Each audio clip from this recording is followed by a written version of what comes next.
شریعت نے جن دنوں کو عید قرار دیا ہے ان کا عید ہونا قرآن کریم کے بعد حضور نبی پاک صلی اللہ علیہ وسلم کے فرمان سے واضح ہے،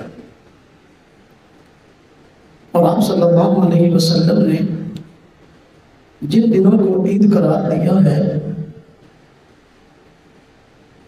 ان کی عید کی نماز بھی ہے۔ عید الفطر عید ہے، اس کی عید کی نماز بھی ہے۔ عید الاضحیٰ عید ہے، اس کی عید کی نماز بھی ہے۔ جمعہ کو بھی عید کہا گیا، اس کی بھی ایک مستقل حیت ہے، اجتماع کا دن ہے، ہفتہ وار عید کی نماز بھی ہے۔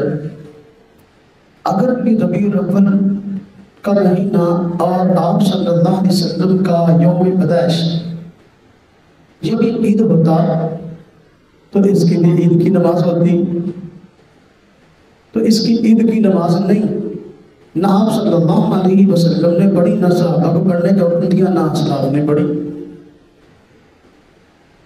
تو معلوم ہوا کہ یہ دن عید نہیں، یہ کسی نے خود بعد میں گھڑا ہے اور اس کو خود عید بنا دیا ہے۔ جس طرح شیعوں نے کئی دن عید بنا دیے ہیں کہ حضرت علی رضی اللہ عنہ کا یوم پیدائش بھی عید ہے، حضرت حسن کا یوم پیدائش بھی عید ہے، حضرت حسین رضی اللہ عنہ کا یوم پیدائش بھی ان کے ہاں عید ہے، اور ان کے جو ائمہ ہیں ان کے یوم پیدائش ان کے ہاں عید ہے۔ حالانکہ شریعت نے ان کو عید نہیں بنایا۔ جس طرح وہ خود ساختہ عیدیں ہیں اس طرح یہ بھی خود ساختہ عید ہے۔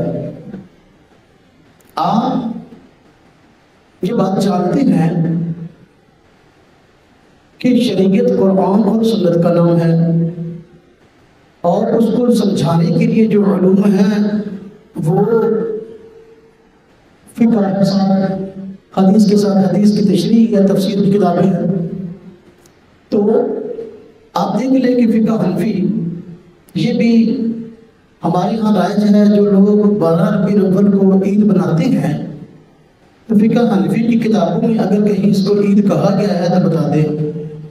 فقہ کی کتابیں ہے کہ ہم بھی اپنے آپ کو سنی کہتے ہیں، وہ بھی سنی کہتے ہیں۔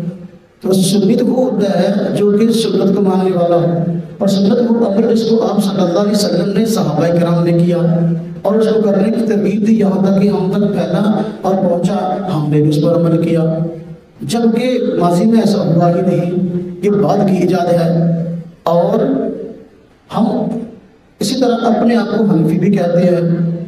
اگر ہم حنفی ہیں اور وہ بھی حنفی ہیں تو فقہ حنفی کی کتابوں میں عید الاضحیٰ کے احکام ملتے ہیں، عید الفطر کے احکام ملتے ہیں، اور جمعہ جس کو ہفتہ وار عید کہا گیا اس کے احکام ملتے ہیں، لیکن اس کے احکام نہیں ملتے۔ اگر یہ بھی عید ہوتی تو اس کے مسائل بھی ہوتے، پتہ چلتا بندے کو پڑھ کر بھائی جو ہے وہ اس دن فلاں فلاں کام کرنے مستحب ہے، فلاں فلاں کام کرنے سنت ہے، یہ اعمال ہے اس دن کے، جبکہ فقہ کتابوں میں ایسا نہیں لکھا۔